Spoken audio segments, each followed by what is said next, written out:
Quick 25ಗೆ ಸ್ವಾಗತ. ನಾನು ಚೈತ್ರ ಅಂಚನ್. ಈ ಕ್ಷಣದ 25 ಸುದ್ದಿಗಳನ್ನು ಬನ್ನಿ ನೋಡೋಣ. ಕೆಪಿಸಿಸಿ ಅಧ್ಯಕ್ಷರ ಬದಲಾವಣೆ ಸದ್ದು ಮತ್ತೆ ಮುನ್ನೆಲೆಗೆ ಬಂದಿದೆ. ಕಾದು ನೋಡುವ ತಂತ್ರಕ್ಕೆ ಮುಂದಾಗಿರುವಂತಹ ಕಾಂಗ್ರೆಸ್ ನಾಯಕರು ಬಿಜೆಪಿಯಲ್ಲಿ ನೂತನ ಅಧ್ಯಕ್ಷರ ಆಯ್ಕೆ ಬಳಿಕನೇ ದಿಟ್ಟ ಹೆಜ್ಜೆ ಇಡುವುದಕ್ಕೆ ನಿರ್ಧರಿಸಿದ್ದು, ಬಿಜೆಪಿ ನಡೆ ಮೇಲೆ ಕಾಂಗ್ರೆಸ್ ಹೈಕಮಾಂಡ್ ಕಣ್ಣಿಟ್ಟಿದೆ. ಬಿಜೆಪಿಯಲ್ಲಿ ಲಿಂಗಾಯತ ಸಮುದಾಯಕ್ಕೆ ಮತ್ತೆ ಮಣೆ ಹಾಕಿದ್ರೆ ಕಾಂಗ್ರೆಸ್ನಲ್ಲಿ ನಾನ್ ಲಿಂಗಾಯತರು ಅಧ್ಯಕ್ಷರಾಗೋ ಸಾಧ್ಯತೆ ಇದೆ. ಒಂದು ವೇಳೆ ರಾಜ್ಯ ಬಿಜೆಪಿ ಬೇರೆ ಸಮುದಾಯಕ್ಕೆ ಮಣೆ ಹಾಕಿದ್ರೆ ಕೆಪಿಸಿಸಿ ಪಟ್ಟ ಲಿಂಗಾಯತ ಸಮುದಾಯಕ್ಕೆ ನೀಡೋ ಚರ್ಚೆ ಆಗ್ತಾ ಇದೆ. ಉತ್ತರ ಕರ್ನಾಟಕದವರಿಗೆ ಮಣೆ ಹಾಕುವುದಕ್ಕೆ ಹೈಕಮಾಂಡ್ ಒಲವು ತೋರಿದೆ. ಸರ್ಕಾರದ ವಿರುದ್ಧ ಶಾಸಕ ಬಿಆರ್ ಪಾಟೀಲ್ ಹೇಳಿಕೆ ವಿಚಾರ ಕುರಿತಂತೆ ಸಿಎಂ ಸಿದ್ದರಾಮಯ್ಯ, ವೇಣುಗೋಪಾಲ್, ಮಲ್ಲಿಕಾರ್ಜುನ್ ಖರ್ಗೆ ಜೊತೆಗೆ ಚರ್ಚೆಯನ್ನ ನಡೆಸಿದ್ದಾರೆ. ಎರಡನೇ ಬಾರಿ ಬಿಆರ್ ಪಾಟೀಲ್ ಈ ರೀತಿ ಹೇಳಿಕೆಯನ್ನ ನೀಡಿದ್ದಾರೆ. ಬಿಆರ್ ಪಾಟೀಲ್ ಅನ್ನ ಕರೆದು ಮಾತನಾಡಿ ಅಂತ ಸಿಎಂಗೆ ಸಲಹೆ ಕೊಟ್ಟಿದ್ದಾರೆ. ಅಷ್ಟೇ ಅಲ್ಲ, ಮುಂದೆ ಇದೇ ರೀತಿಯಾದ್ರೆ ಸಹಿಸಲ್ಲ, ಕ್ರಮ ಕೈಗೊಳ್ಳಬೇಕಾಗುತ್ತೆ ಅಂತ ಎಚ್ಚರಿಸುವಂತೆ ಹೈಕಮಾಂಡ್ ಹೇಳಿದೆ. ಸರ್ಕಾರದ ಬಗ್ಗೆ ಕಾಂಗ್ರೆಸ್ ಶಾಸಕರಿಂದ ಬಹಿರಂಗ ಹೇಳಿಕೆ ವಿಚಾರ ಉಲ್ಬಣವಾಗ್ತಾ ಇದ್ದಂತೆ ಹೈಕಮಾಂಡ್ ಅಲರ್ಟ್ ಆಗಿದೆ. ಮುಂದಿನ ವಾರ ಬೆಂಗಳೂರಿಗೆ ರಣದೀಪ್ ಸಿಂಗ್ ಸುರ್ಜೇವಾಲಾ ಹಾಗೆ ರಾಜ್ಯ ಕಾಂಗ್ರೆಸ್ ಉಸ್ತುವಾರಿ ಆಗಮಿಸ್ತಾ ಇದ್ದಾರೆ. ರಾಜ್ಯ ನಾಯಕರ ಜೊತೆಗೆ ಪಕ್ಷದ ಪದಾಧಿಕಾರಿಗಳು, ಮಂತ್ರಿಗಳ ಜೊತೆ ಪ್ರತ್ಯೇಕ ಸಭೆ ನಡೆಸುವ ಸಾಧ್ಯತೆ ಇದೆ. ಸಿಎಂ ಸಿದ್ದರಾಮಯ್ಯ ಅನುದಾನ ಬಿಡುಗಡೆ ಕೊರತೆ ಮಾಡಿಲ್ಲ ಅಂತ ಶಾಸಕ ಬೇಲೂರು ಗೋಪಾಲಕೃಷ್ಣ ಹೇಳಿಕೆಯನ್ನ ಕೊಟ್ಟಿದ್ದಾರೆ. ಇದು ಅಸಮಾಧಾನ ವಿಚಾರವಾಗಿ ಶಾಸಕಾಂಗ ಸಭೆ ಕರೆಯೋದು ಒಳ್ಳೆಯದು. ನನ್ನನ್ನ ಸೇರಿದಂತೆ ಯಾರಾದರೂ ಮಾತನಾಡಿದ್ರೆ ಎಚ್ಚರಿಕೆ ಕೊಡ್ಲಿ. ಈ ಹಿಂದೆ ಶಾಸಕಾಂಗ ಸಭೆಯಲ್ಲಿ ನಾವೆಲ್ಲ ಬಹಿರಂಗವಾಗಿನೇ ಹೇಳಿದ್ದೀವಿ, ಎಲ್ರಿಗೂ ಶಾಸಕಾಂಗ ಸಭೆಯಲ್ಲಿ ಮಾತನಾಡೋದಕ್ಕೆ ಅವಕಾಶ ಇದೆ. ಈಗಲೂ ಶಾಸಕಾಂಗ ಸಭೆ ಕರೆದು ಎಚ್ಚರಿಕೆ ಕೊಡೋದು ಒಳ್ಳೆಯದು ಅಂತ ಹೇಳಿದ್ದಾರೆ. ಎಂಜಿನಿಯರಿಂಗ್ ಸೀಟ್ ಬ್ಲಾಕಿಂಗ್ ದಂಧೆ ಪ್ರಕರಣ ಸಂಬಂಧ ಬೆಂಗಳೂರಿನಲ್ಲಿ 18 ಕಡೆ ಇಡಿ ದಾಳಿಯಾಗಿದೆ. ಪ್ರತಿಷ್ಠಿತ ಬಿಎಂಎಸ್ ಎಂಜಿನಿಯರಿಂಗ್ ಕಾಲೇಜ್ ಸೇರಿದಂತೆ ಹಲವು ಕಡೆ ಇಡಿ ದಾಳಿಯಾಗಿದ್ದು, ಬೆಳಗ್ಗೆ 6 ಗಂಟೆಯಿಂದ ಅಧಿಕಾರಿಗಳು ಪರಿಶೀಲನೆ ಮಾಡ್ತಾ ಇದ್ದಾರೆ. ಬೆಂಗಳೂರಿನ ಬನಶಂಕರಿ 2ನೇ ಹಂತದ ಎಸ್ಟಿಬಿ ಲೇಡೀಸ್ ಪಿಜಿ ಮಾಲೀಕ ಪಿಜಿಯಲ್ಲಿದ್ದ ಯುವತಿ ಮೇಲೆ ಲೈಂಗಿಕ ದೌರ್ಜನ್ಯ ಎಸಗಿದ್ದಾನೆ. ಉಂಗುರ ಕಳವು ನೆಪದಲ್ಲಿ ರೂಮಿಗೆ ಕರೆದು ವಿಚಾರಣೆ ವೇಳೆ ಲೈಂಗಿಕ ಕ್ರಿಯೆಗೆ ಯತ್ನಿಸಿರುವಂತಹ ಆರೋಪ ಕೂಡ ಕೇಳಿಬರ್ತಾ ಇದೆ ಆತನ ಮೇಲೆ. ಪಿಜಿ ಮಾಲೀಕ ರವಿತೇಜ ರೆಡ್ಡಿ ಕೃತ್ಯ ಎಸಗಿದ್ದು, ಯುವತಿ ದೂರಿನ ಮೇರೆಗೆ ಆರೋಪಿಯನ್ನು ಬಂಧಿಸಲಾಗಿದೆ.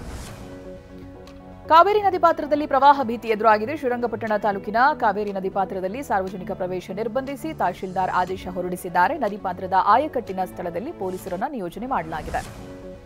ಹಾಸನ ಜಿಲ್ಲೆಯಲ್ಲಿ ಧಾರಾಕಾರ ಮಳೆ ಮುಂದುವರೆದಿರುವುದರಿಂದ ಹೇಮಾವತಿ ನದಿ ಉಕ್ಕಿ ಹರಿತಾ ಇದೆ. ಗೊರೂರಿನಲ್ಲಿರುವಂತಹ ಹೇಮಾವತಿ ಜಲಾಶಯಕ್ಕೂ ಕೂಡ ಅಪಾರ ಪ್ರಮಾಣದ ನೀರು ಹರಿದು ಬರ್ತಾ ಇದೆ. ಅತ್ತ ಸಕಲೇಶಪುರದಲ್ಲಿರುವಂತಹ ಹೊಳೆಮಲ್ಲೇಶ್ವರ ದೇಗುಲಕ್ಕೂ ಜಲಾವೃತ ಭೀತಿ ಎದುರಾಗಿದೆ. ಚಿಕ್ಕಮಗಳೂರು ಜಿಲ್ಲೆಯಲ್ಲೂ ಕೂಡ ಧಾರಾಕಾರ ಮಳೆಯಾಗ್ತಾ ಇದೆ.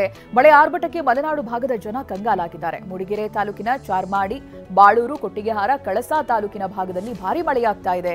ತುಂಗಭದ್ರಾ, ಹೇಮಾವತಿ ನದಿಗಳ ಹರಿವು ಕೂಡ ಏರಿಕೆಯಾಗಿದೆ.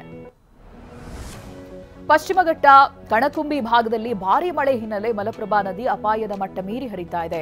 ಬೆಳಗಾವಿ ಜಿಲ್ಲೆಯ ಖಾನಾಪುರದಲ್ಲಿರೋ ಮಾರುತಿ ದೇವಸ್ಥಾನ ಸಂಪೂರ್ಣವಾಗಿ ಮುಳುಗಡೆಯಾಗಿದೆ. ನದಿ ಪಾತ್ರದ ಜಮೀನುಗಳಿಗೂ ಕೂಡ ನೀರು ನುಗ್ಗುವಂತ ಭೀತಿ ಇದೆ.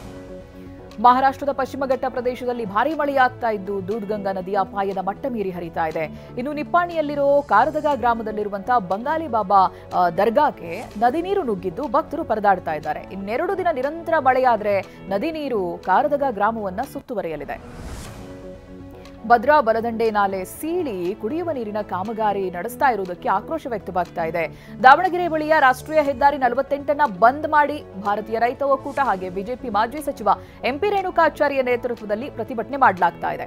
ಈ ಕಾಮಗಾರಿಯಿಂದ ದಾವಣಗೆರೆಗೆ ನೀರು ತಲುಪೋದಿಲ್ಲ, ರೈತರ ಬೆಳೆಗಳಿಗೆ ನೀರು ಸಿಗೋದಿಲ್ಲ ಅಂತ ಆಕ್ರೋಶ ವ್ಯಕ್ತಪಡಿಸ್ತಾ ಇದ್ದಾರೆ.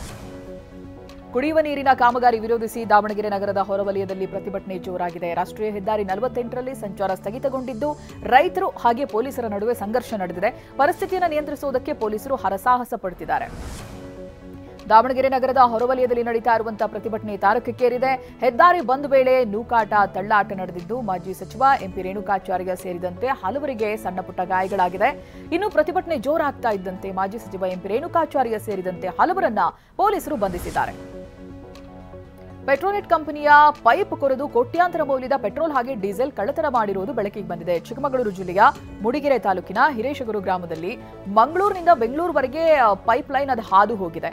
ಇದನ್ನ ಗೊತ್ತಿರುವಂತಹ ಕದೀಮರು ಪೈಪ್ಗೆ ರಂಧ್ರ ಕೊರೆದು ಪೈಪ್ ಮೂಲಕವಾಗಿ ಟಿಪ್ಪರ್ನಲ್ಲಿರುವಂತಹ ಟ್ಯಾಂಕರ್ಗೆ 2000 ಲೀಟರ್ ಪೆಟ್ರೋಲ್ ಅನ್ನು ಪೂರೈಸ್ತಾ ಇದ್ದಾರೆ. ಅಷ್ಟರಲ್ಲಿ ಸ್ಥಳಕ್ಕೆ ಬಂದಿರುವಂತಹ ಸಿಬ್ಬಂದಿಯನ್ನ ನೋಡಿ ಪರಾರಿಯಾಗಿದ್ದಾರೆ.